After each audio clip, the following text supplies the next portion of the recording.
Hello and a warm welcome to this evening's Journal Talks. We are starting 1 minute late today, but usually we start bang on time. The Kerala Museum is a vibrant beacon of the arts in Kochi. Set up in 1987, it was the dream of R. Madhavan Nair, who even then recognized the need for a cultural institution that would influence learning in history and fine arts in the city of Kochi. In 2022, to mark its 35th year in existence, the museum embarked on a program to create the Janal Digital Archives, a window into Kerala history, a collection of photo essays, digital exhibitions, and talks by drawing on micro-histories of people and communities from Kerala. The archive also takes contributions, and we are happy and proud to announce that in the past few months, we have been gifted a wonderful collection of photographs of Kerala in the year 1983 by Canadian origin scholar and researcher and author Robin Jeffrey. And these form the starting points of our inquiry together this season of Journal Talks. We look forward to this journey with you all. Today's lecture is titled Structures of Power, Spaces of Memory, Agrarian Houses of Southern Travancore. A bit about the lecture today. Nanjilnaadu, now part of Kanyakumari District, Tamil Nadu, once hailed as the rice bowl of Travancore, was renowned for its distinctive landscape, culture, and agrarian way of life. A veritable treasure trove of history, the region was also home to the grand timber homesteads, known as the arappura veedukal, typically constructed overlooking those fertile farmlands. Today, only a few of these houses survive to recount the ethos of a lifestyle unfamiliar to the modern generation. Architect Sharat Sunder R weaves a compelling narrative around these dwellings, their unique architectural character, family lore, and the lives of eminent personalities who once emerged from within their walls. A little about our speaker for the day. Professor Sharat Sunder R is a conservation architect and assistant professor at CET Trivandrum. Author of the King's Craftsmen and a columnist for The Hindu, his work focuses on Kerala's vernacular architecture and heritage. He has served on key conservation committees and actively leads heritage walks across Kerala. The Journal Talks series is part of the programming around the Journal Digital Archives. The GeoJet Foundation supports Journal Archives and builds on the museum's founder's dream of making history accessible to all. Before the lecture, I want to remind you all of a few house rules. Please keep your phones on silent for the duration of the lecture, so our speaker is audible. We are live on YouTube, so please be mindful of using the mic when you want to ask questions during the Q&A. The lecture will be for 45 minutes approximately, followed by a Q&A. This time around, we're going to ask you all to please make note of your questions so that you are prepared with your questions and pass them on to me, and I will have them read out. Everyone has their own beliefs and perspectives. Let's make an effort to respect others while we put forth our own views. Thank you, and now I warmly welcome Sharat Sunder to the podium.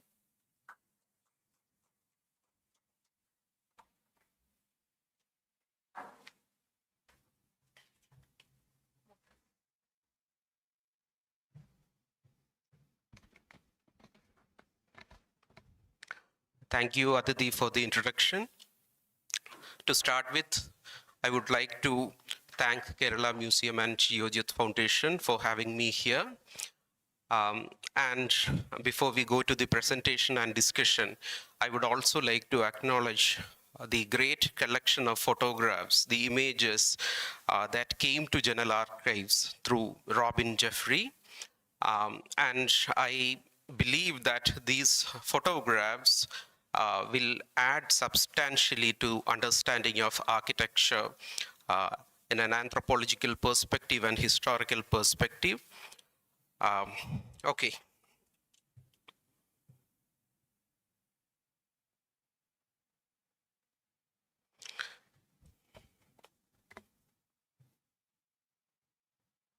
So here you see the map of Kerala, and this is a political boundary that we all are familiar. And the highlighted portion is Thiruvananthapuram district, and you know that Thiruvananthapuram is the southernmost tip of Kerala state. And in exactly 7 days, we will be celebrating Kerala Piravi. But before 1956, before the Kerala state was formed, the southern tip of the old Travancore kingdom, which comprises of southern portion of the present Kerala state, had a southern tip that is now lost to us, that is Kanyakumari District. And today in this presentation, we will be looking at the agrarian typology, which is very unique to that region.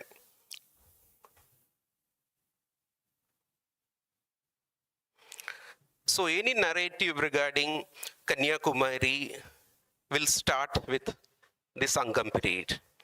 And the Sangam period has given us a large corpus of literature, which gives us a lot of information about the great dynasties who ruled over the southern part of India during those times.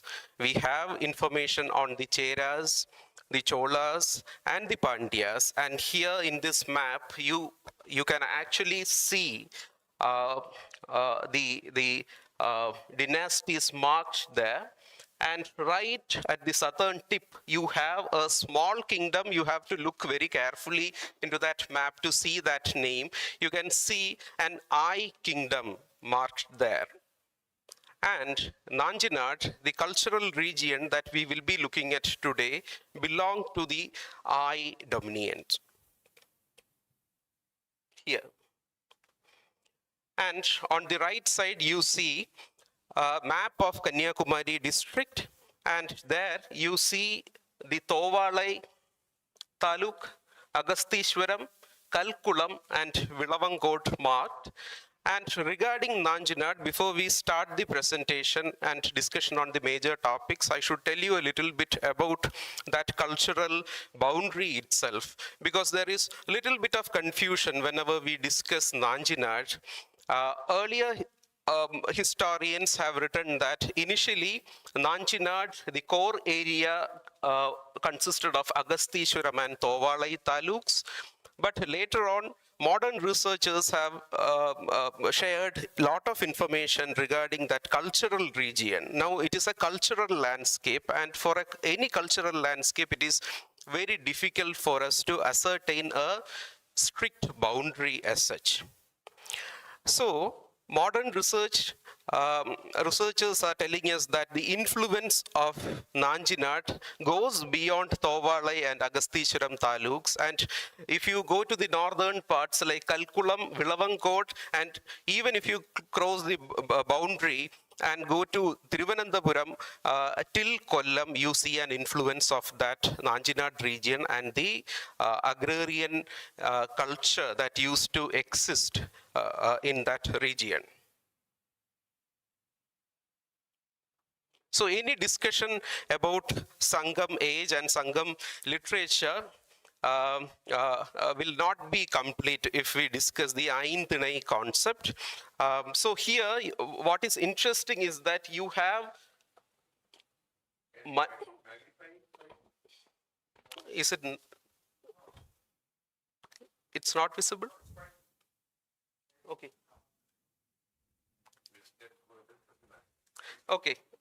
So in the 5 landscapes known as Aintinai, the area or the region that we are concerned with in today's discussion is Marutham and Neithal. And as you can see from here, Marutham is the fertile river plains and Neithal is the coastal area. And it is in this particular terrain that you see the agrarian lands, agrarian typologies that we will be discussing.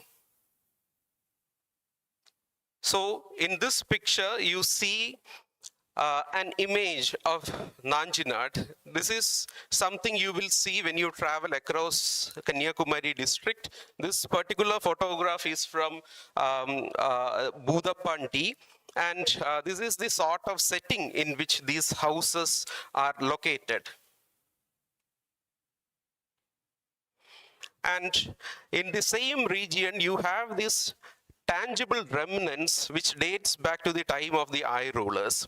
Now, this is Parthiva Shekharapuram Shalai, which is an ancient university that was established by the Ai rulers during the 9th century CE. And we only have few tangible remnants from the time of the Ais, and this is the most important among them. And of course, Nanjilnadu's discussion always revolves around Padmanabhapuram. And Padmanabhapuram was the capital of Travancore kingdom until early 19th century. And it was only during early 19th century that the rulers permanently shifted from Padmanabhapuram to Thiruvananthapuram. And therefore, all the conversations that we will have regarding Nanjilnaadu and its historicity is in a way or other linked with Padmanabhapuram as well. And in Padmanabhapuram Palace, you see that very same kind of construction techniques regarding timber architecture that we will be discussing today. So here on the left you see a mural which is from the Valiya Kottaram complex in Thiruvananthapuram fort area, and it is a very rare image where you see Marthandavarma, Aniram Tirunal Marthandavarma, the founder of Travancore kingdom, and behind him you see his nephew who eventually becomes the very famous Dharmaraja of Travancore, and you see the map of Travancore kingdom. And with respect to Nanjilnaadu, it is very important.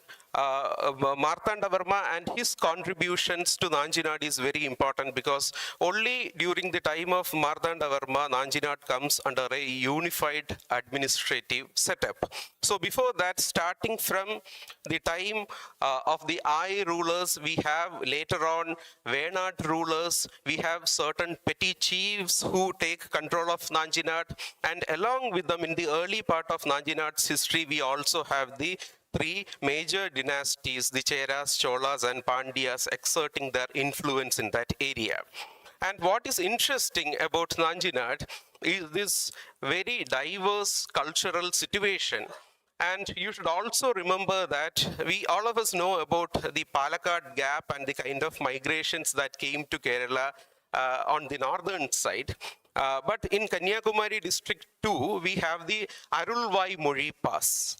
And Arulvai Mori Pass was a major trading route, and people from Tamilagam and various other parts of India used to come to this region and pass through this Arulvai Mori and travel to the southern parts of Travancore.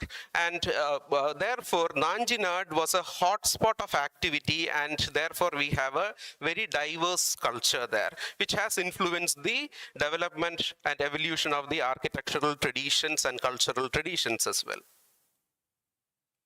So before we discuss the typology, I would like to define these three terms. Like Nanjilnaadu, I have already told you that it is a region. Initially, it was a region which encompasses the Agastishwaram and Thovalai areas, but later on now we consider Kalkulam, Vilavangkot taluks, important places like Padmanabhapuram, Kolachal, Kuzhuturai municipalities are also part of the Nanjilnaadu cultural zone. And agrarian homestead is a term that we will be discussing in the presentation. So agrarian means relating to cultivated land or the cultivation of land. And a homestead is a house and the surrounding area of land usually used as a farm, a house, especially a farmhouse with a lot of outbuildings which support the agrarian activities there. And the next is a very specific term. Arappura veedukal is a very specific term that we use to denote the houses that we find in southern part of Travancore, especially in Nanjilnaadu area. So Arappura veedukal are traditional residential structures that accommodates the agriculturist matrilineal joint family seen in Kanyakumari area. Ara means a room, and in this context, Ara is a granary. Ara is where you store your paddy because this is an agrarian culture. It's a agrarian economy, and your lifestyle and the activities in these houses revolved around the agricultural practices. So when you see this typology, there are the most important space is the one assigned for your granary where you store your paddy. So Ara means a room, it is a granary, and Pura stands for a building. So in a way, Arappura is an assemblage of granaries and chamber. So in this slide, on the left, you see Sarasama Tangachi. I met her in 2016, and that meeting, in a way, is the reason why I am standing here. So it was one of my journeys to Padmanabhapuram. We took a detour and we decided to visit Talakkulathu Velliya Veedu, that is the residence of Velu Thambi Dalava, who was the Diwan or Prime Minister of Travancore. And we spotted another old house just behind Talakkulathu Velliya Veedu. We went there and we were graciously invited to the house by this 93-year-old lady. And there on the right, you see a photograph of me sitting alongside her, recording the stories that she told me. And she asked me, did you go to Padmanabhapuram? I told her, yes. Did you see Talakkulathu Velliya Veedu? Yes, Talakkulathu I have seen, Velliya Veedu I have seen. So her own house only partially was existing then. But she asked me, did you go and see Raja Keshavadasa's Kravalagathu Puttan Veedu? Or did you go to Neyyur to see the house of Diwan Nanu Pillai? So those houses I had not visited then. And surprisingly, she told me that, do you know, all these houses were constructed by the same carpenter or the same guild of craftsmen. I asked her why, and she told me that all these houses have a similar spatial organization.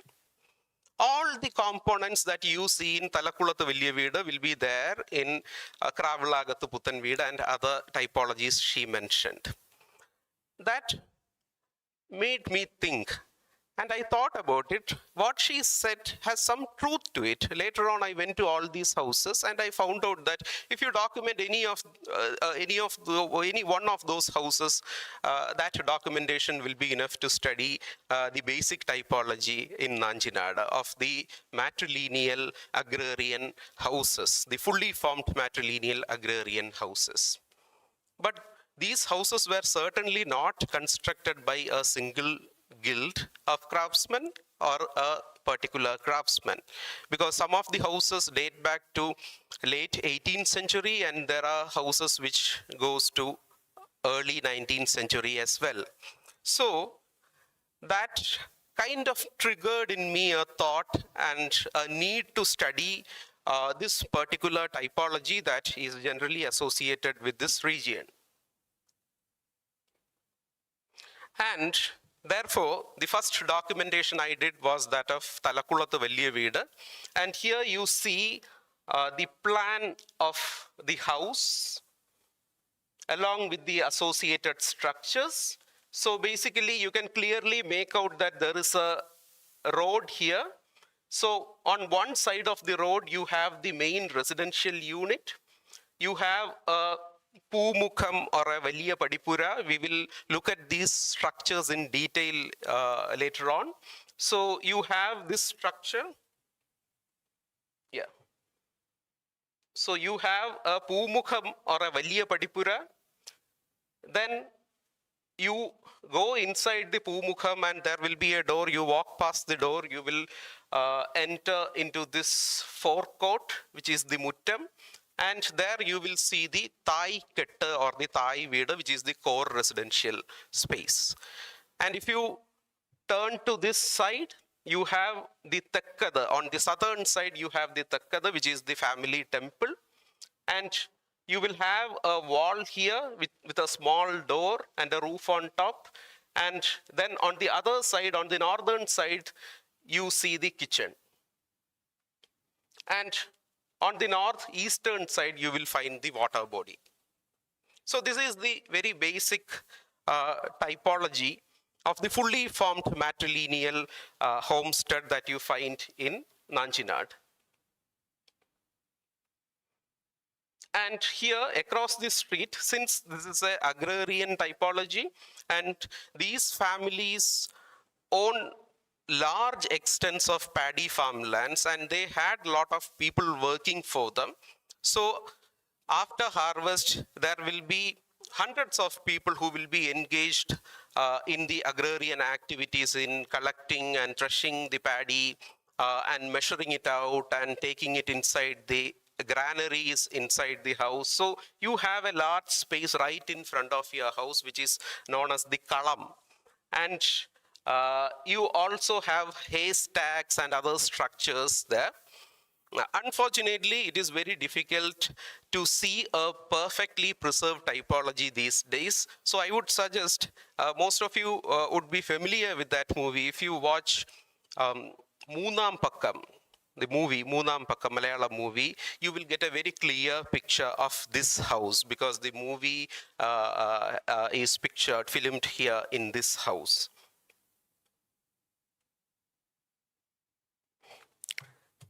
So, in this presentation, we are looking at these structures as manifestation of structures of power and structures of memory. So, what is a structure of power? So, the term power within the context of residential architecture embodies multiple layered connotations that unfold across social, spatial, symbolic, and aesthetic dimensions.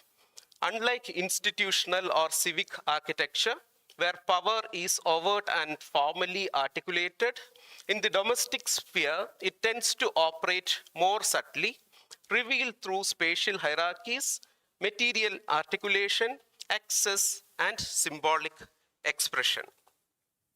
So what are the manifestations of power?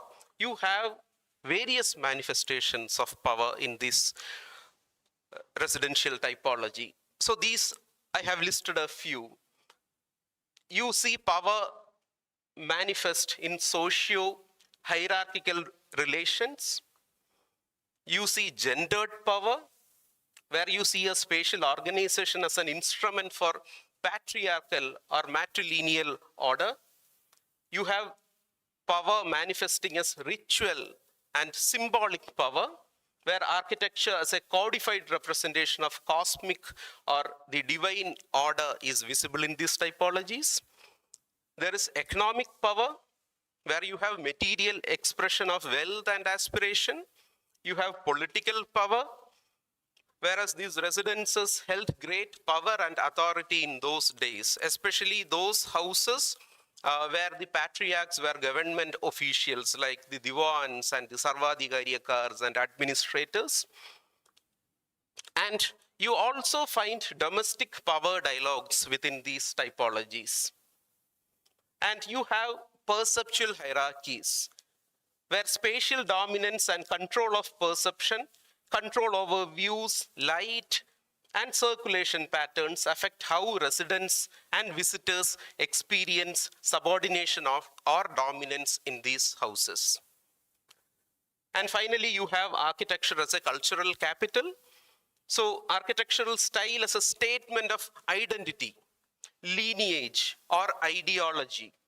The act of preservation or renovation becomes a cultural assertion, reclaiming on performing power over history. So most of these typologies, if you look at the current status of these houses, are not occupied. There are many reasons to it, because Padmanabhapuram was the capital of Travancore rulers till early 19th century, after which they moved to Thiruvananthapuram. So many of these families also shifted to Thiruvananthapuram. So their ancestral houses were there. They had few family members remaining there, running the farmlands, maintaining their family temples. But the patriarch himself would be mostly residing in Thiruvananthapuram. So that kind of shifted the focus from this Nanjilnaadu area to Thiruvananthapuram. And then there were other reasons as well, because in 1956, when the reorganization of the states happened, Nanjilnaadu region, that is Kanyakumari District, went to Tamil Nadu. And the custodians of these properties, they found it very difficult to maintain these houses. Maintaining the houses were difficult, but the most important thing was to maintain the paddy farmlands. Because once the harvest is complete, paddy, they used to take paddy to Thiruvananthapuram, where they were settled. And with certain restrictions imposed by Tamil Nadu government, it became very difficult for them to maintain the farmlands. And slowly they began to sell off the farmlands. And when the farmlands were gone, it became very difficult to maintain these houses. And with the agrarian culture slowly fading away, the agrarian homesteads lost its relevance. And the first element or component of this house that was affected was the pattayam or the ara. Okay, so these houses are known as arappura veedukal, where these aras served as granaries. And when there is no agrarian practice or less agrarian practice, these typologies also become irrelevant. So there were all these layers of difficulties that today, when you look at these typologies, you see that most of them are unoccupied and in not best of its condition.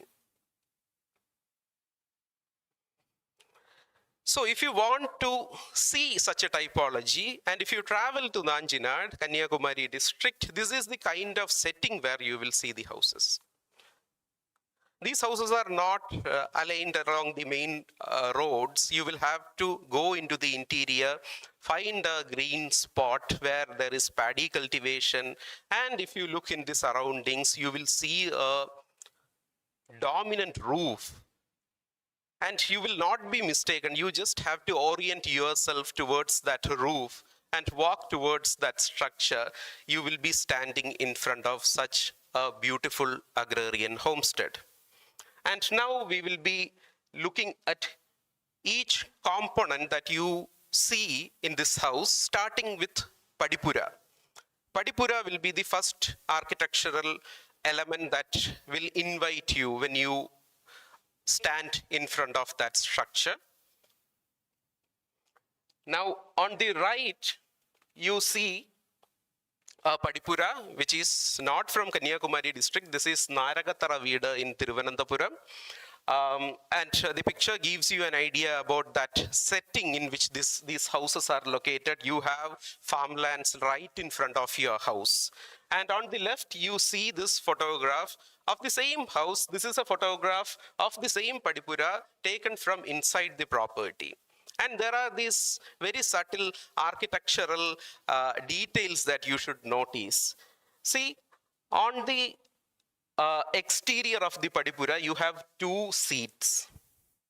And in olden times, when people used to travel from place to place, they of course did not have restaurants or hotels to stay. They would go to a house like this, and they will get food from there. Maybe they will stay there for some time. And these seats are meant for wayfarers. But the idea is that you are welcome to stay there, but you should not linger there for long. You are a guest for maybe 1 hour or 2 hours. You can stay there, have food, rest, and then you should leave. It becomes very clear when you look at the design of these seats. On the outside, you just have those very simple plinths, but inside, if you see, these are seats you will see inside. And these seats have been designed like a proper chair with a backrest, where the patriarch, the carnivore of the house, would sit and look out through the door and supervise the people who work in his farmlands. So that detail is something very interesting that tells us about how the placement of a Padipura kind of defines two realms. You have a public realm and you have a private realm, which is inside the Padipura. Now, the grand agrarian homesteads of Nanjilnaadu have Padipuras like this. This is not a small Padipura. This is a huge Padipura from Ilangathu Veedu in Neyyur, and this is a photograph taken by Professor Robin Jeffrey in 1983. And you can see that beyond the Padipura, you have the house. The house is visible.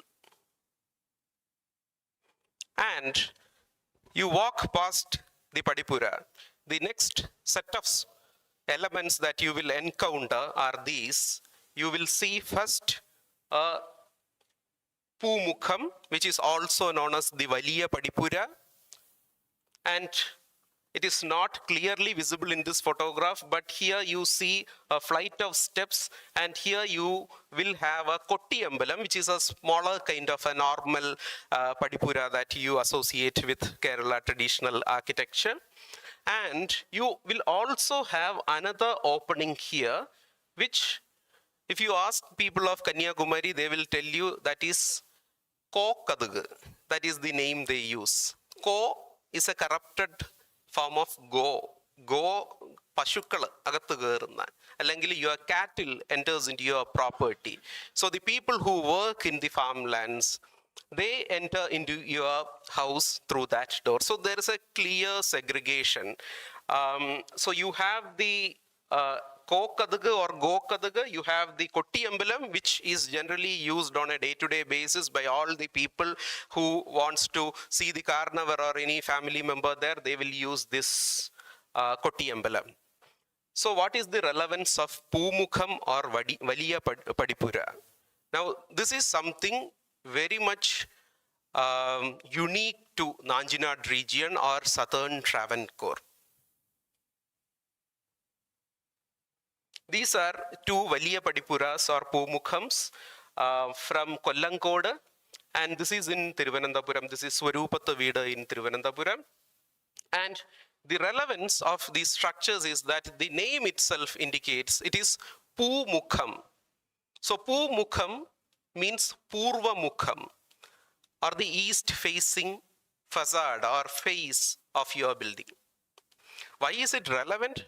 Because it is connected to agrarian ceremonies and certain rituals which happen inside your domestic realm.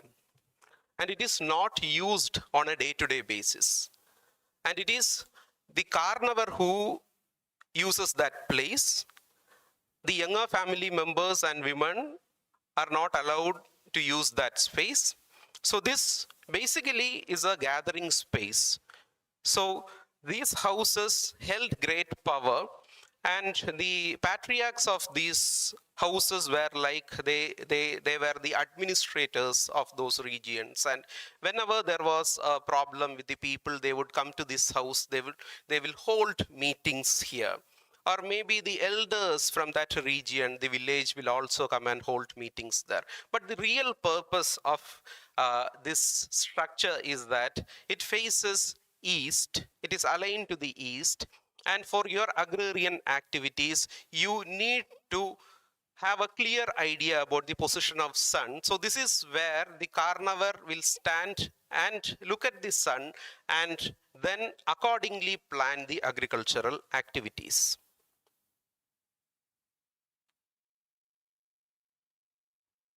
This is also a Pumukham, but this is a different context. This is in Thiruvananthapuram, Thiruvattar Amma Veedu. This is constructed in 1840s by Swathi Tirunal, Maharaja of Travancore, for his Ammachi, his consort. So here you see a royal connection, and the kind of craftsmanship that you see here is something to be noted. Because if you look at these agrarian homesteads, there are few places where you will see very fine craftsmanship, very elaborate carvings, which is in stark contrast to the interiors of the house. Inside you see very little ornamentation. So why are these places designed like this? To show your authority, to show your power. So this is the mukhappa, or the gable, that you see in these structures. This is from Thiruvattar Amma Veedu, and here you find auspicious iconography, like you have Gajalakshmi, and this is another house from Trivandrum. It is not clearly visible, but there are two tiny carvings of two birds here. That is the Magara Pakshi, considered to be auspicious, and in other cases you have motifs of Yali or Vyali or Kirtimukha, all considered to be auspicious in traditional Kerala architecture.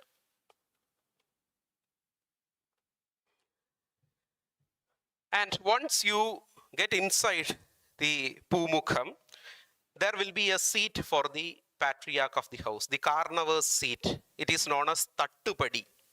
That is the term used by the people who live in these houses. So in some of the houses, you find a very unique motif of a horse. And this Tattupadi is from Muttalakurchi house. It is a very prominent family of Sarvadhikariyakars who were very powerful in the 18th till early 19th centuries. And there you see this horse, galloping horse carving. These are the same motifs from other houses. This is one from Kollangoda. This is from Kolachal Pattara. And this is a later stylized way of representing the same motif. What does this horses indicate? That horses are also very unique, because these houses, the Pumukham itself has a very strong association with sun. And the house is designed like a chariot. And if you look at the Hindu texts, you know that Surya travels in a chariot drawn by horses. So to indicate that connection, you have these horse motifs carved onto the Pumukham of these structures, which is very unique to that region. And you just have to look up and you see this very fine craftsmanship there. And this detail is known as Vavval Pati. And people say that it kind of resembles the ribs you see in the wing of a bat, Vavval. And you also have these Valabandham, or these structural elements. There is a clear picture of the Valabandham. And if you actually stand there in the Pumukham and look carefully, if you look carefully, you can see carvings. But this makes us think, why do you want to have this kind of very intricate carving in a place which is not visible to you at all? That is because, as I told you, these spaces, the Pumukham and the Valiya Padipura or the Pumukham and the Kizhakke Irayam are some of the places where people congregate, and not only members of your house, but elders from the nearby villages and houses will also be there. So just to show off, if you are very rich and influential, you will ask the craftsmen to carve intricate detail onto every surface there. So here you see a Kirtimukha and Magarapakshi. This is Talakkulattu Valliya Veeda, the residence of Veluthambi Dalava, and this is the Karnava's Tattupadi or the Karnava's seat there. And there also you see this Vyali, another auspicious symbol carved onto the seat. So, from the Pumukham, you open the door and you go to the next realm, that is the Muttam, or the inner forecourt of the house. This is what you see. Here, this is the door, and when you open the door, this is what you see. This is the Thai Veeda or the Thai Katta or the core residential structure. But on the western side of the Pumukham, there are two irayams like this, two verandas like this. So this is used for various purposes. In some cases, you will have a granary. In this case, this is Talakkulattu Valliya Veeda. You have a granary here, and here the members of the family, the male members of the family, used to gather together. And this is usually a space occupied by the patriarch of the house. So in some cases, you find that these patriarchs, being great feudal lords, they were into astrology and Ayurvedic medicinal practices. They used to treat people. So many people used to come to these houses. So such discussions used to happen in this space. And this is the Tekkada. As the name indicates, this is a family temple located on the right side of the complex. On the southern side of the complex. And this is being a family temple. It is not open on all days. On certain auspicious occasions, the temple will be opened and worship will be done there. And this is the core residential unit or the Thai Veeda. And here on the northern side, this is the small door that I mentioned, and the gender defined spaces becomes very clear here in this photograph. So this roof is that of the Pumukham. This bit that you see here is that of the Tekkada, and this is the Thai Katta. And here the roof that you see on the northern side is the Vadakke Katta. The Vadakke Katta is the place where the matriarch and the other female members and children reside. So that is a defined kind of a space, and not all male members can go to that space. And it is said that a Karnavan usually doesn't know that space because Karnavan rarely goes to the Vadakkada or the place where his sister or his mother resides. His area of domain would be the Pumukham, and this open space, the family temple. And now we will see there is a Kizhakke Irayam, which is also known as Pumukham in certain cases. So this is the Kizhakke Irayam of the Thai Veeda or the Pumukham. where you have a seat for the carnival. This is not the tattupadi that we saw before. This is a very specific kind of a design meant for certain very special activities and agrarian rituals. So this is a Mankizh Veedu in Thiruvananthapuram. And these photographs are from another house in Thiruvananthapuram. And here you see the seat, and below you see this palaga, which is very ornate. Again, you see auspicious iconography like Magarapakshi. In some cases, you see Gajalakshmi and goddess Durga being depicted there.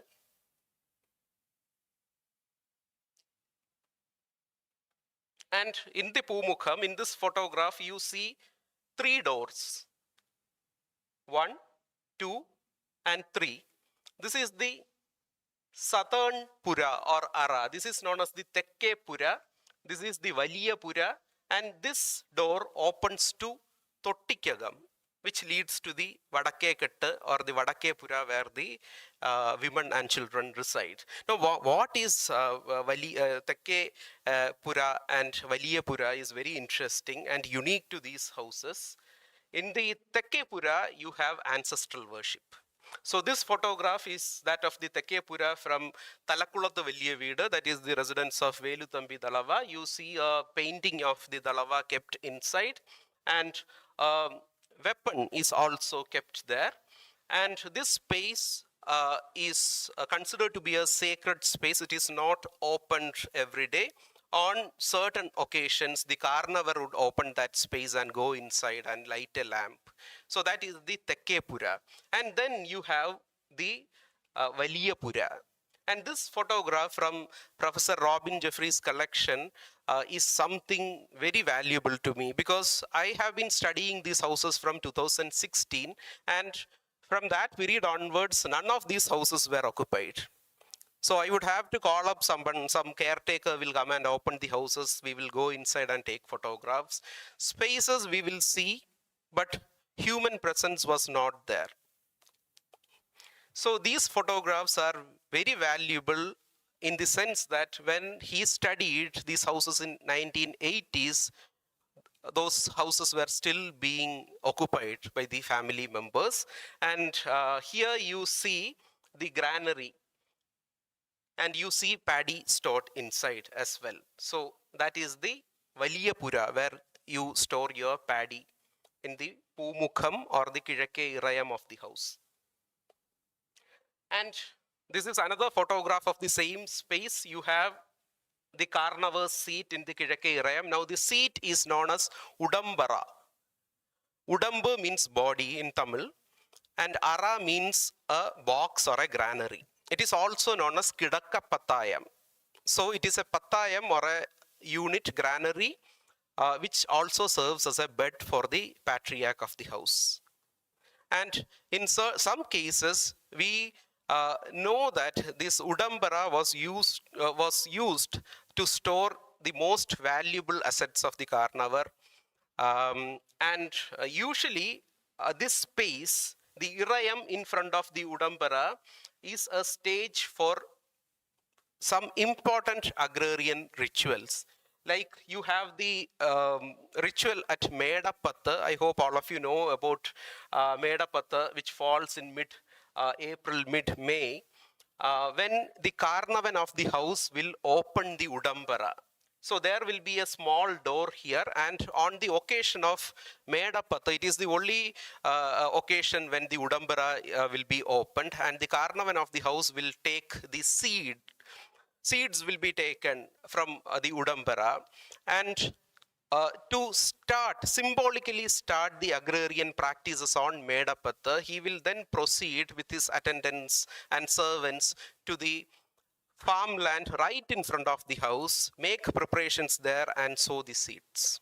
So that indicates the start of agrarian activities. So therefore this space and the role of the Karnavan is very important. And on the same day, what you see is that the women of the house, the matriarch of the house, will prepare Kojukkata and Ilayapam and offer a Pongala to appease sun, because you need the presence of sun for your rain and for your crops to grow, you need sun. So therefore, it is very important that you appease sun. So a pongala is offered, and right after offering the pongala, the sweets will be, the other offerings will be distributed among family members, and a portion of it will be taken to the Valiya, a portion of it will be taken to the Tekkepura, where you have your ancestors, spirits inside. So it will be offered to the spirits also. And also you have a major agrarian ritual that is known as Kannimagam, which is generally considered to be the birthday of rice in southern parts of Travancore and in Nanjilnaadu district. It is a very interesting ritual. On that particular day, the matriarch of the house will go to their farmland, and this happens after harvest. So if you look around, you will find grains of paddy lying around. So they will take 7 grains of paddy from the farmland. After taking 7, she will leave a grain there, take the rest 6 to the house. She will proceed to the well and she will wash the grains. She will leave another grain there near the well and then take the rest 5 and smear it with sandal paste and place it here in the Kanyakumari. And since it is the birthday of rice, you are not, you should not trade rice on that day. You should not work in your farmlands that day. And even the Vellachor Pongala that is offered to the goddess, the family deity on that day, the rice used to make this Pongala should be prepared the day before. Because on that day you should not harm rice. You should not do any work in the farmlands as well. So these are very interesting agrarian rituals that happen in these households and very unique to this region. This is the same Udambara from a house in Thiruvananthapuram. Here I just wanted to show you the kind of architectural detailing, the carving that goes into these elements. So if you look carefully, this is the Karnavan seat, the Udambara. You have a ornate motif here in the pillar, and then there is a rafter here. And you see a close-up image of the same rafter here. And the kind of craftsmanship that you find on that rafter is amazing. These figures are like few inches. You have a vyali, a combination of a vyali with an elephant, inspired from mythology. But then again, you see lot of motifs which the craftsmen carved, inspired from the surroundings. So if you have paddy cultivation, you will certainly have parrots there.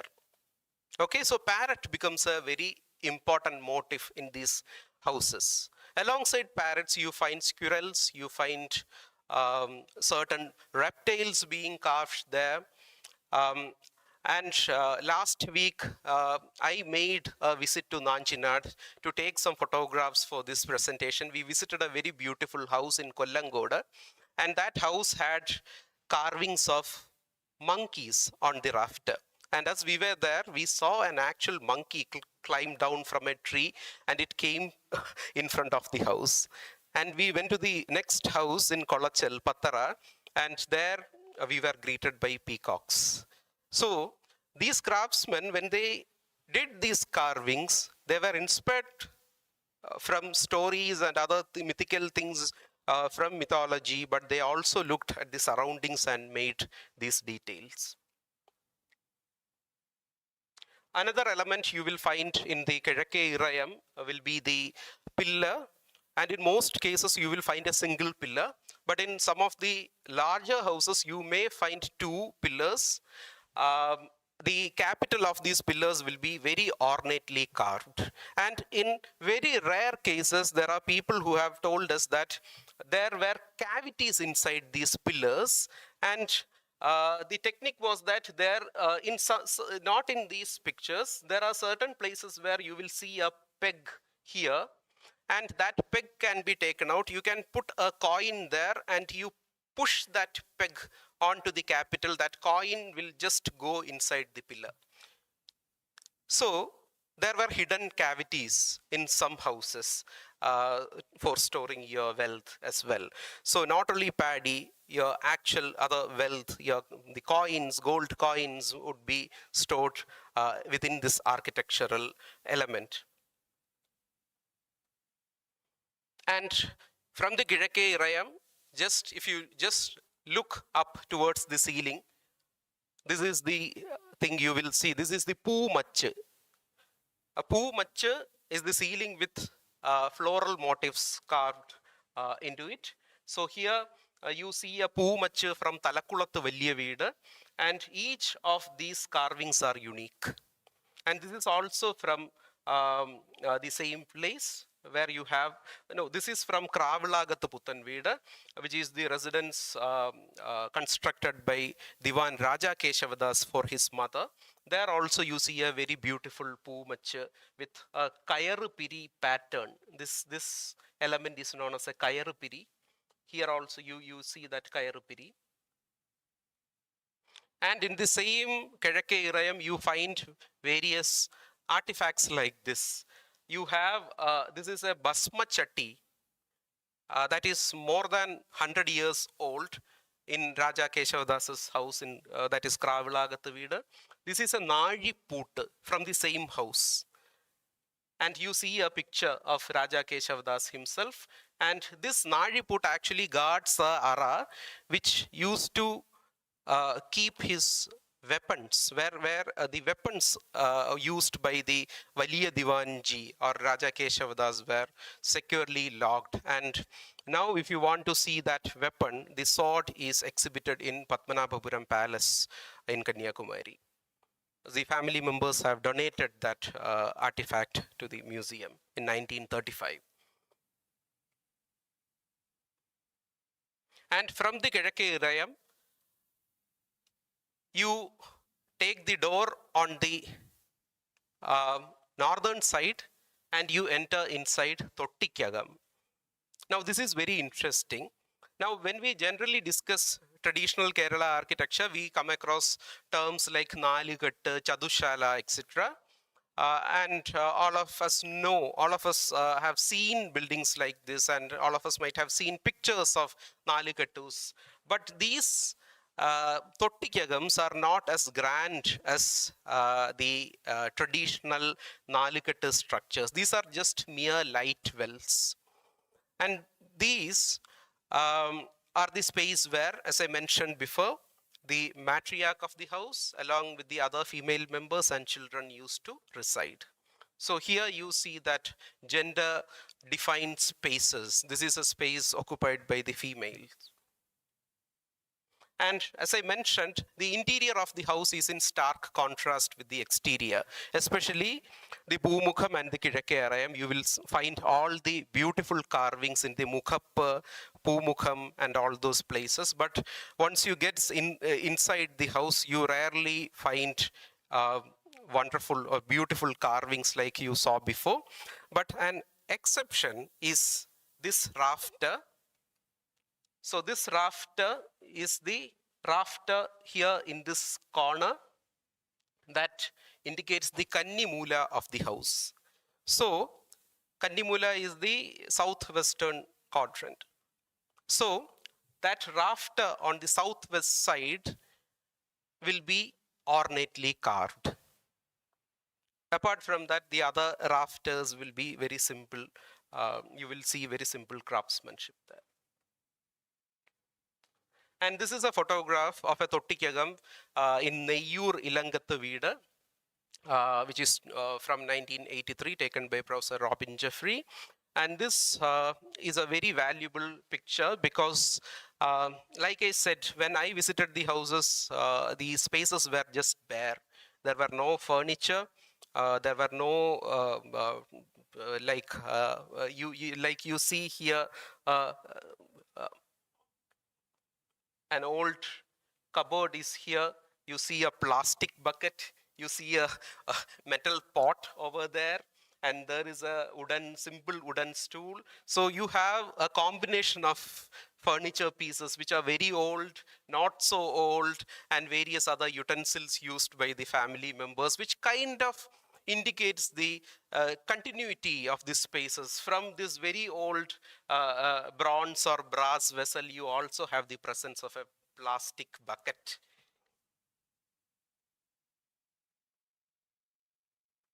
And this is the kitchen. And kitchen is the most interesting place, because when we discuss matrilineal homesteads, we generally discuss about the matrilineal system of succession, how women were very powerful in those days. But we also know that women were greatly restricted in those days. They were very powerful in the domestic realm. But outside, it was the carnivore or the male members who went out and did business and did all the other work. So the property was, in fact, maintained by the carnivore. The important decisions were being taken by the carnivore. But of course, the matriarchs of the house did have a say on all these things. And when we saw these houses and the spaces, the Pumukham and the Kizhakke Irayam, as I mentioned, were the male-dominated spaces, and the Vadakke Kettu and the adjoining Adukala is the female-dominated space.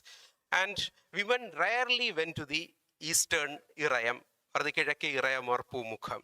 But they had other ways to know what was happening in these spaces. So this, on the left, you see a photograph of an old kitchen, and in the kitchen you see a small kilivadil which actually opens and gives a view of the eastern side of the house, where the carnivore would be seated with the other family members and where important meetings will be going on. So here you see pictures from a house in Kollankoda.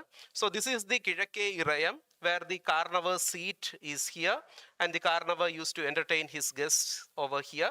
And this photograph is taken from the side of the kitchen. And this is the window that is there. From the kitchen, the women inside could get a clear view of the Kizhakke Irayam and the activities there. And from the Vadakke Kettu, that is the main residential unit, in some of the houses, in some of the larger typologies, when houses grow, the number of members in a house grows, eventually they will construct additional structures. So in Talakkulathu Valiya Veedu, you have a old Adukala, which is part of the Thai Kettu, and then when the house expands, a new Adukala was constructed. So this is a utilitarian courtyard that separates your Thai Kettu or the old core residential area from your Urakkalam and the new Adukala. Okay, so this is a photograph that I took in 2016, and I am very glad that I got this photograph from Robin Jeffrey's collection, because in 1853, the same space, how it looked like, how people were using that space. Of course, I knew from the accounts shared by the people who lived there, but to see what was actually happening there, at least through a photograph, is something great. So this set of photographs will definitely help researchers in studying these houses. And in a Urakkalam, see, when I visited the house, the Urakkalam was just vacant. But in Robin's photograph, you see the grinding stone. You see the activities happening in Urakkalam. This is from Nayyur Ilangatha Veedu. So after winnowing, they are measuring the paddy, and they are packing paddy in gunny bags. So all kind of activities happening in the Urakkalam become so lively in these photographs. So these are the last elements that I would discuss from this typology. So just outside your kitchen, if you look at these typologies, the kitchen will be located on the northeastern side of the house. And just outside your house on the northeastern side, You also will have a pond and a well. So you have a photograph of the well from Neyyur Ilangathu Veedu, and this is the pond. Now not well kept because people are not using it, from Talakkulathu Valiya Veedu. So these are the various architectural components that you will encounter if you visit any of the agrarian matrilineal homesteads in Nanjilnaadu. And now this section deals with the people, the important people associated with these houses. So you have, here you see pictures of Raja Keshavadas, who was the Diwan of Travancore, Veluthambi Dalava, another Diwan, that is Prime Minister of Travancore, and you have Diwan Nanupillai. Okay, so Kravilagath Puttan Veedu, you saw certain photographs of that house was constructed by Raja Keshavadas. Talakkulathu Valiya Veedu is associated with Veluthambi Dalava, but Veluthambi Dalava was treated because he led a rebellion against the British and committed suicide in Mannadi temple. After that, his house was demolished. And it was only in 19th century that a sprawling structure was constructed on the very site. And therefore, the house that we today associate with Veluthambi Dalava is a later construction. And Neyyur Ilangathu Veedu was the residence of Diwan Nanupillai. And here you see the matriarchs of Neyyur Ilangathu Veedu. In fact, on the left, you see the matriarch of Neyyur Ilangathu Veedu. She is the niece of Diwan Nanupillai, and this is a painting of the Diwan's daughter. Now, the family members shared a very interesting anecdote, which is documented in the biography of Diwan Nanupillai as well. Once the Diwan took both these girls to Thiruvananthapuram to meet the king. The king was Ailyan Tirunal Ramavarma.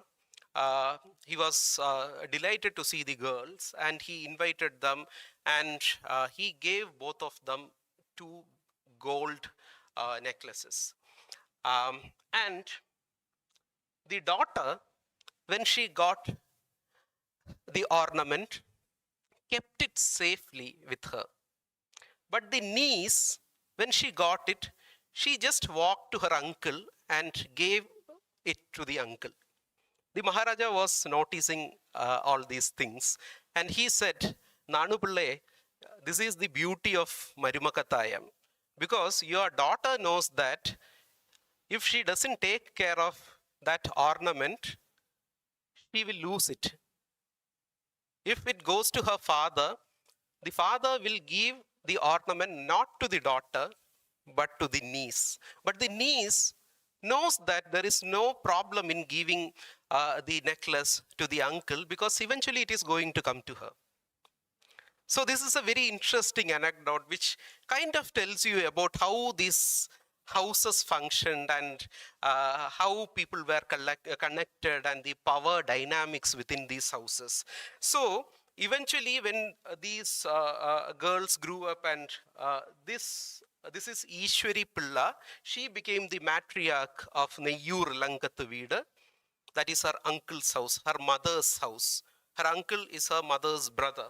So she inherited the property, whereas the Diwan's daughter doesn't belong to Neyyur Ilangathu Veedu. She belongs to her mother's house, which in this case is Veridukal Veedu in Pallichal, which is in Neyatankara, I think in Neyatankara district in Thiruvananthapuram. So if you look at the records, she is recorded as a member of Veridukal Veedu in Pallichal, not associated in any way with Neyyur Ilangam Veedu. Okay, so that is something very interesting. And this is a photograph from the same house. So this matriarch seated here is the daughter of Ishwari Pillai, the niece of Diwan Nanupillai. And this is a very interesting photograph because it clearly defines the matrilineal system, because the matriarch sits right at the center and she is surrounded by her daughters and her grandchildren, daughters' children. None of her sons feature in the photograph because they don't belong to Neyur identity. They they belong to the Ur identity, but the lineage is traced through the female line. So therefore, you find artifacts like this in these old houses, which kind of tells you the history of these houses. Now these photographs are from Kravilagathu Puttanveedu. So here in the center you see Raman Thambi. His full name is Kanakka Chambagaraman Raman Thambi. So he was the patriarch of the house during early late 19th century and early 20th century. On either sides you see photographs of his family members. This is his wife and his son. They stayed in Kanyakumari District in the ancestral house, and this is his daughter who shifted to Thiruvananthapuram. Now it is very evident that her husband, who is seen sitting here, has got English education. You see a change in the dressing style. He's a Victorian gentleman. You see her draping a sari with that old style blouse and all those things, whereas the Karnavan himself represents the very old way of dressing that you generally associate with Nanjilnaadu and the old agrarian homesteads of the region. And interestingly, the son, this is actually the half brother of this lady. So the son who stayed there, he is the one who donated the weapons of Raja Keshavdas to Padmanabhapuram Palace collection. And he and his mother is draped in the very traditional fashion of southern Travancore. So these photographs are roughly from the same period, but from two different places. One from the old capital, Padmanabhapuram, Nanjilnaadu, the agrarian region, and this is from Thiruvananthapuram, which was more urban and modern when compared to Nanjilnaadu. So I would like to wind up the presentation with another anecdote shared by the members of the same family. We were sitting there discussing things. I was noting down the history, asking them a lot of questions. And then the patriarch of the house shared interesting detail. He said that in olden days, when marriage alliances were made, people from other houses would come and see the groom's or the bride's house. They will visit these houses. And the Karnavan of the other house who visits this house will walk around the property. They will say that, I will have tea, but just give me some time. They will just walk around. The intention was that they will go around the house and look at the തൊഴുത്ത് and see എത്ര പശു അവിടെ ഉണ്ട്. And they will look at the Pattayapura, and here in this photograph you see a Pattayapura which is constructed outside the main structures. You have granaries inside your Thaikettu, Pumukham and Irayam everywhere, but if you have excess of paddy coming from your farmlands, then you require more storage spaces. So the most affluent, wealthy families would have Pattayapuragal constructed behind the main residence. So the intention of the Karnavan is to go and look at the number of Pattayams that the family owns. So in this case, you see a large Pattayam, and these are like Kedaka Pattayams or Kutti Pattayams. Those are the names given to these Pattayams. So in a way, this indicates that the very existence of these families, their position in the society, their dominance, the power politics, everything was concentrated on the agrarian lifestyle. So the purpose of this presentation and my research, one of the objectives was to create awareness amongst people. Because if you want to study about these agrarian homesteads of Nanjilnaadu, there is very little literature available. People have done research on traditional architecture, but they have discounted the the kind of importance that should be associated with these agrarian homesteads. In some studies, these typologies are merely classified as southern Travancore timber typology, without giving a very clear context of the agrarian practices and the agrarian context in which these houses existed. In some cases, not in some cases, in almost all the cases, as I mentioned earlier, these houses were lying vacant. And due to all those reasons mentioned before, people have a really difficult time in maintaining a property that is in Kanyakumari District in Tamil Nadu, and the members of the family are mostly located in Thiruvananthapuram or elsewhere. Okay, so these houses were in decay. So one of the objectives of my research starting from 2016 was to create awareness. And thankfully, then I was writing for the Hindu, and I did a series of articles on these houses and other agrarian institutions that you see, apart from the residential typologies, other agrarian institutions in Kanyakumari district. So these are some of the articles. And with that, I would like to conclude my presentation titled Spaces of Structures of Power, Spaces of Memory. And now I think it is very clear how these houses became structures of power. And these houses are indeed spaces of memory. The traditional timber houses of southern Travancore, one integral to the region's agrarian and matrilineal social order, can be understood as spaces of memory, architectural embodiments of lived histories, kinship, and cultural identity. These dwellings, now largely defunct due to the erosion of the agrarian lifestyle and the dissolution of the matrilineal joint family system, serve as material archives of social practices, gender hierarchies, and spatial rituals that once defined domestic life. Today, their quiet courtyards and fading wooden interiors carry the memories of generations and echo the lost knowledge systems that once shaped everyday life and the built environment. Thank you.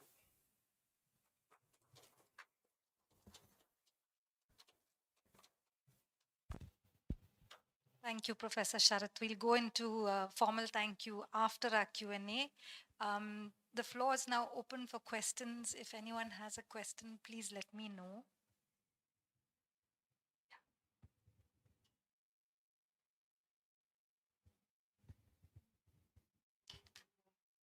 Yeah, preferably if you can just take 2 minutes to write down, to just frame your questions.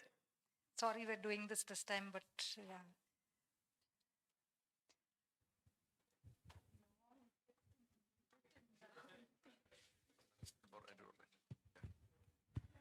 Hi, Sharat. This Jacob here. So it is a great talk. I was just intrigued by the that Talakulathu Velleveeda. The detailing seemed very interesting. The sloping wooden screens just open to the exterior. Yes. So the architectural aspect of that, where it does not turn around, it doesn't turn a corner and it stops like that, looked very modern. Do you have any further insights on that, how that came about? The detail you mentioned, sir, was on the Pumukham. On the Pumuga, yeah. From the inside, in the view from the inside, the curved sloping screen just goes and stops abruptly. It doesn't turn. Yeah, but that is something that is generally seen in the later constructions. By later constructions, I mean the ones constructed from early 19th century onwards. So before that, you don't see that serpentine kind of a curve.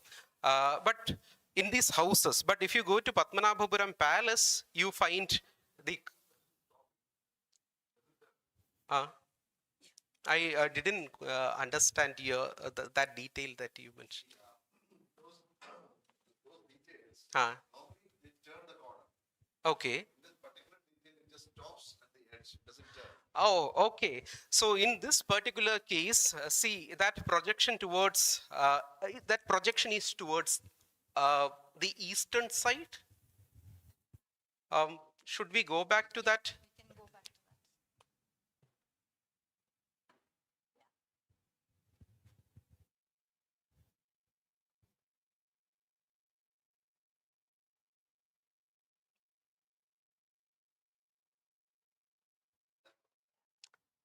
Oh, this curve, this detail. Oh, that is because you have the tattupadi or the seat there. Okay, okay. I thought it was the detail from Talakulathu Villiya Veeda, but this is in Thiruvattar Amma Veeda. So here, this is something very interesting because you have the tattupadi on both sides as well. Generally, you see this detail like the tattupadi will be only on one side. Here you see the tattupadi is only on one side where the Karnava sits, and here it is open. But there, interestingly, here you see another house. Here you have the tattupadi on the other side, but here it is open. Okay, here we have on both sides. Yeah, this when you compare it with the other structures, this is built in 1840s maybe, but all the other structures are from early 18th century to late 18th century, the older structures. Okay, we have a question from Shakila ma'am, and that is, did these homes have libraries and did they host cultural performances? Libraries, no, I haven't seen any reference of a library in any of these houses. But I do know that the Brahmin houses, especially the Nambudiri houses from the region, because Nanjilnaadu has got several other communities as well. There are Nambudiri Brahmins, there are Iravas, there are Vellalas who are a very prominent community. But apart from the Kshatriyas and the Nambudiris, all others were mostly agrarian communities, and their lifestyle just revolved around their paddy cultivation and the rituals associated with it. And the only books that I have seen in these houses are Devi Mahatmyam, Ramayanam, etc. The old palm leaf granthas are maintained in these houses, but apart from that, no. Whereas if you look at Kanyakumari district, there are places like Manalikara, which is famous for Manalikara Madham, from where the manuscripts department in Travancore got some very valuable and precious granthas. So Brahmin houses and Kshatriya palaces did have libraries, not these houses. Cultural performances, yes. They, in olden days, they used to have Kathakali, and the Kathakali used to happen in the Valiya Padipura, or the Pumukham of the house. And if you remember, I showed a black and white photograph of the western side of the Pumukham where there were two Irayams. And in Neyyur Ilangathu Veeda, one of the family members told me that Kathakali used to happen in the Irayam on the western side of the Pumukham. And some of these houses also had Atta Vilak, which were taken out on special occasions when Kathakali was being performed. Otherwise, Kalam Ezhuthu was practiced on auspicious occasions in relation to celebrations in the Tekkada or your family temple. Kalam Ezhuthu was done. Yeah. Yes, I have interviewed with regard to all the houses that I have shown. I have managed to interview the senior members of the families, and I have recorded whatever they have recollected, their memories of the space, of them growing up in the space, and how the matriarch and the patriarch, where they used to reside and what activities they used to do. All these things have been documented. But the greatest addition is the set of photographs that we got from Professor Robin Jeffrey and now in General Archives. Thank you, Professor, for this wonderful talk. Thank The superimposition with all of the old other pictures is very fascinating. I had two questions. One is you mentioned ornamenting in the matriarchal space. I forget what it's Yes. called, but in the southwest corner. Yeah. Do we know what the purpose of that was, or why it was only there when the rest of the whole house, whether patriarchal or matriarchal spaces, were not ornamented internally? And second, what is happening regarding conservation of these spaces and documentation of palm leaf manuscripts or anything we can find regarding this? These are the two questions. Thank you. Okay. Regarding the first question, it is very interesting because the very intricate detailing that you see on the wooden members are only found on the mukhap, which is the gable, the Valiya Padipura or the Poomukam of the house, and the Kizakke Irayam, and maybe in the Tekkadu or the family temple. So, why are these spaces so lavishly decorated is because, as I mentioned before, if you are rich, you have the means to do that, then you will have such beautiful carvings there. And the carvings in a way kind of tell you about the occupants of the house, their economic condition, and this status they hold in the society. Okay, and you will therefore see such carvings on the male dominated spaces where people who doesn't belong to this family were allowed to enter, and the Karnavar used to entertain them in these spaces. So they could see, and when they go back, so in fact there is a very interesting conversation which is in Malayalam I would like to share. I mentioned about that horse motif that is carved. You won't see it in all the houses. Only the most prominent of the houses will have the horse motif. And there is a story saying that once two families made marriage alliance, and when the bride visited the groom's house, the Karnavan of the bride's family sent a lot of utensils, sweets, banana and all these things to the other house, and the servants were staying there. And the Karnavan who was there on the western Irayam, which is right behind the Poomukam, but people who are in the Poomukam will not see who is on the other side. He was listening to the conversation going on there, and the servants were saying, oh, നമ്മുടെ വീട്ടിലെ ഇതെന്ത് വീട്, നമ്മുടെ തറവാട്ടിലെ കാരണവൻ കൊത്തിവെച്ചിരിക്കുന്ന കുതിരയെ കാണണം, ഇത് വെറും കളിക്കുതിര, നമ്മളത് ശരിക്കുള്ള കുതിര, സൈസിലും മെറ്റീരിയലിലും. See, these are very interesting details because the kind of timber that you use on special places, like in some cases you have karindali which is very expensive, and in this case they were saying that നമ്മുടെ വീട്ടിലെ കുതിര കരിന്താളിയിലെ കുതിരയാണ്, ഇവിടത്തത് വെറും കളിക്കുതിര. This is a very interesting conversation. This kind of tells you how these motives that you find in these structures kind of places you in the social hierarchy and within that context. So that is, and with regard to the other question you asked, see, yes, on that particular side, why do you have that detailing is what you asked. That is because, see, these houses are very ancient, and when you study about these houses, people have written that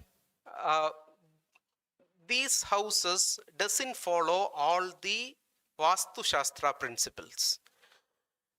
The earliest of the typologies, there are only few houses from that period remaining today.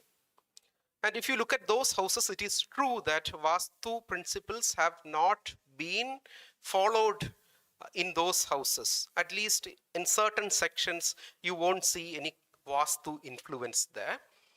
But all the houses starting from 18th century onwards were constructed or reconstructed on old sites. So when this reconstruction happened, there was an influence of Vastu Shastra. And the orientation of the building and the placement of certain spaces with regard to the mandala system that you have in the Vastu texts. So therefore, you have the Kannimula, which is very important. And to indicate that that rafter is on the Kannimula side, that particular rafter is treated with reverence, and maybe it is the reason why you have that intricate carving on it. But otherwise, see the interior sections of the house, including the Tottikagam, the Adukala, Urappura, these are very utilitarian structures. You don't have people going inside the house apart from the people who actually reside there. That is the female, the matriarch, and the other children who reside there use those spaces. So outsiders are not invited to these spaces, and so there is no reason to show off your wealth and all these things in such spaces. So therefore, the northern section, the Vadakekettu and the associated structures are purely utilitarian. You won't see any kind of great detailing, but the other sections are treated differently. It is amazing that when you see all these intricate carvings and there are no figures at that moment in time. I mean, figures or how you have all those things. Yeah. So was it, is it true that these the Pachans or the skilled craftsmen or the carpenters were allowed that freedom to design on their own, or was there some instruction, or were they taken to some temple to show that this has to be, that this motive has to be followed in the. I had a chance to work in Manwalakurchi. Okay. So around here only these Tarakulam and all these places are there. Okay. So I've had the opportunity to visit a couple of homes, and then I did find, of course, not to this extent, but Thambis and Tangachis. Yes. Those kind of families. So I was having a feeling that probably they never knew what was going to be built. It was the artisans' capacity to. Probably they were given enough room, or rather enough time to build. Yes. That could be, I don't know. That is what I felt. Sir, what you said is correct. But in some instances, the craftsmen may have been given specific instructions onto what carving should be made in a particular spot, especially with regard to the Karnavan seat, which is the Udambara. In few of the houses that I have seen, one of the motifs is certainly the horse motif. There is a lot of similarity. If you study the horse motifs, all of them are kind of similar, which is probably a Vijayanagara influence, I would say, because you have that galloping horse motif in Vijayanagara temple architecture, and it is very much similar. This is the kind of detailing you see in timber architecture here in Nanjilnaadu. The Mukhapalaka of the Karnavan seat is something like a symbol of the family. So if the family members have a temple dedicated to the goddess, then the Karnavan would certainly ask the craftsman. In some cases, I have seen a relief carving of the goddess would be made on that particular spot. But apart from that, as I mentioned, all these houses, spatial orientation wise, planning wise, these are all similar. So therefore, the craftsmen did know what they were doing, because they were doing this for generations. And even without somebody instructing them, if you give them the materials, they will create all this wonderful detailing for you. So we find both cases. And it is surprising to see that. Time. He has to catch a train. So we have to take three more questions. After that, we'll get back to you. So I'm going to lump two questions together so that you can quickly take them. One is, how is it different from traditional Nalakettu houses? And Varghese is asking, how is the knowledge systems that you're referring to? What is it that you're referring to when you say lost knowledge systems? Jeffrey's question is still pending. What is happening regarding conservation of these houses? Oh, okay. Yeah, how is this typology different from the other Nalikattu typology is, if you look here, see there are if you study this typology in detail, you will see that not all the houses were grand, sprawling constructions right from the start. These started off as mere humble ekashalas, or the basic rectangular unit houses that we see all across Kerala. So the evolution of this typology will be something like this. The very basic unit is this much, the ekashala, and then when need arises, you will construct a tottikagam alongside the house. And here you see that this being the core of the house, people tend to think that this is the Kiഴക്കിനി, or the eastern shala of the house. But in fact, this is not the eastern shala. This is actually the western shala, considering you have a shala here on the east. Okay, and these courtyards that you see were added at various points. Now this courtyard is probably 18th century. These courtyards came much later during 19th century.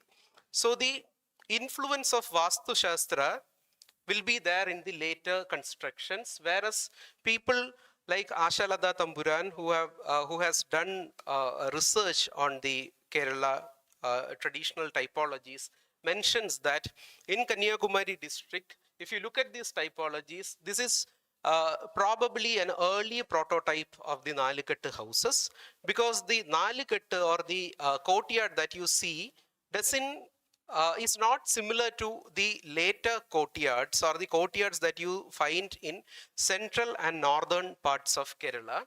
It just acts as a light well. So she says that this house probably evolved like you have a ekashala, and when the need arises, you construct just a pavilion next to the ekashala, and that pavilion will keep on growing as the family grows.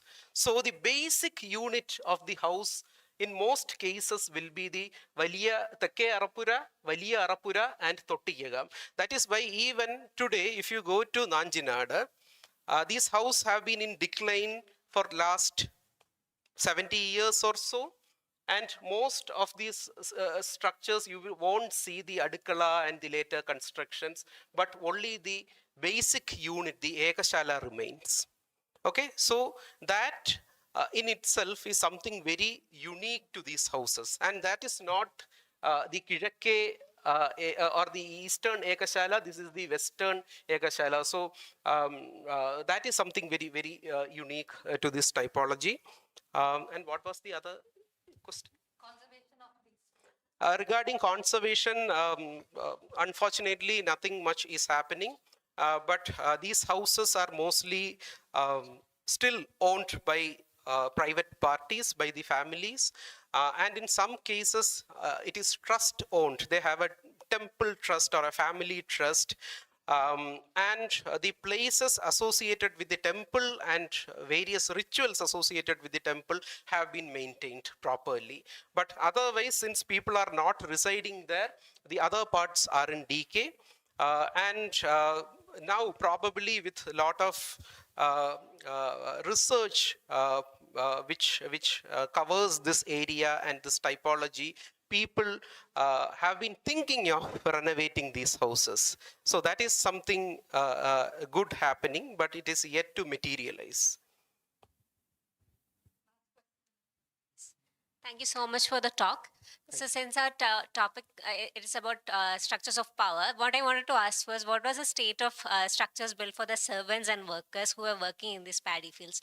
Do we have any data to it, or is it like temporary structures which are lost with time? Yeah, I'm glad that you asked that question. Because since I was focusing on to structures of power, I was focusing on to this typology, which is certainly a typology meant for the privileged elite people from that region. But for these houses to function, you need help from various other communities. And the people who actually worked on the farmlands were the sons of the soil, the so-called underprivileged people. So where did they live and what typologies they had? It's very difficult to find an actual typology which is like these houses 200 to 150-year-old typologies you may not find, because in those days not all people were allowed to use certain building materials. So when a feudal lord construct its house using laterite, stone, and finest of the timber. The houses where these people who worked for them lived were just like basic pavilions. They would have 4 stone pillars and they will have a simple roof, a hipped roof on top. It is just a very simple ekashala. In most cases, there will be 1 room or 2 rooms with a veranda on one side. And these houses in most cases did not have structural components constructed using materials like mud or timber or stone, but they used to have mats woven from palm and coconut thatch, and all those things were used to cover up the pavilion so that it gives you a defined kind of a space. So that was the kind of residential typologies where the people who worked in the farmlands lived. And I would also like to make an interesting point here, that these typologies, please do not think that this is restricted to the matrilineal, Nair, Varma, Tampis, the elite communities only, because this typology is something very unique. And later on, after 18th century, you see that all the privileged communities, if you travel across Thiruvananthapuram and towards Kanyakumari, you will see very old Irava houses, very prominent Irava houses having the same typology. They also have all the components, but there are subtle differences. See, in the Pumukham, you see an extension towards the east, where you have the Mukhappa, where you have the horse and all those things. That will not be seen in any other communities. That is something very special to the Nair communities that you find in Nanjilnaadu region. But in a Irava house, you won't find that eastern extension. Sometimes if the family is that kind of prominent, you will have a eastern extension. See, the eastern extension is where the Karnavan met and discussed with the village elders. So only certain families belonging to certain communities had that authority or were given that authority. But the other communities were very rich and influential, so therefore they adopted this typology from 18th century till early 20th century. These houses were constructed for, I have seen Muslim houses with almost the same spatial layout with the Udambara and everything. I have seen Nadar houses beautifully constructed with wonderful detailing and all. I have seen that, and I have seen Irava houses as well. So it is not a typology that is restricted to a particular community as such. Okay. Do you want to take that one question on lost knowledge systems, or are we taking that in your next lecture when we talk about craftspersons? I will take that now. The lost knowledge system is the knowledge system associated with the agrarian practices. See, the agrarian practices shaped this house. So that is why I mentioned about the birthday of rice and the Medapatta and the relevance of the Pumukham and the relevance of the horse motif that you see in the Pumukham. These are all associated with agrarian practices, and these have defined the typology. And now, with no paddy farmland and the shift in capital from Padmanabhapuram to Thiruvananthapuram, socio-political changes, people are not concerned about this typology because it has become irrelevant in the modern times. So, it has become irrelevant, but it is important that you should document these things, you should understand these things, and identify that this is something which, if we don't document it or preserve it in some way, will be lost forever. So that is the knowledge system that I was mentioning. And preservation of the granthas and other artifacts, unfortunately, those things are still being held by the family members. But I know certain people who have donated things to the manuscripts library, so certain granthas have been taken care of. Some artifacts, like in 1935, when Padmanabhapuram Museum was established, many of these families graciously gifted the most priceless artifacts they owned. That is the sword of Raja Keshavadas, the sword of Velutambidalava. All these were locked up in the the Tekke Arappura of the house. So these artifacts were donated to the museum, and that is a very good gesture from the family members. But yes, even today you find a lot of very priceless artifacts associated with the houses, and in the future, I think people will certainly think about taking care of the assets. Okay, So thank you. Thank you, Professor Sharat Sunder, for this wonderful talk. On behalf of the Geojit Foundation and the Kerala Museum, we thank you for spending over an hour and a half almost talking today, and we have to rush to catch your train now. Thank you all for coming out for this lecture. This was a very unique one with architecture, anthropology, and a lot of anecdotal stories thrown in.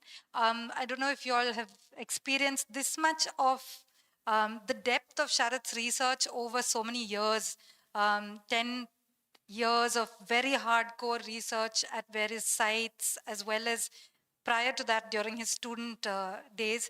I'm trying to convince him to also show us some of his sketchbooks and his notebooks from those days. They are immaculately documented, all of these buildings. And so it was like the best of the two worlds that met when Robin Jeffrey's work met Sharat Sundar's documentation. So we had to bring that to you in this lecture. And hopefully he will come back to talk about the craftspersons of the king's palaces as well, because that's something that he's an expert on too. Thank you all for coming out. The next lecture is at the end of November, and that's going to be a big surprise. It goes deeper into lesser known works of Robin Jeffrey, but will bring out a very interesting aspect of Kerala that you all will love to hear more about. So keep a lookout for the calendar. That QR code is very important. I'd like to ask you all to take your phones out now, like we're in an Apple launch, and please scan that code and leave your feedback for today's lecture now, so that you don't run away and then we hear from one person next time. Yeah. Also, on the back of your chairs, if you haven't saved the Kerala Museum number yet, please save it.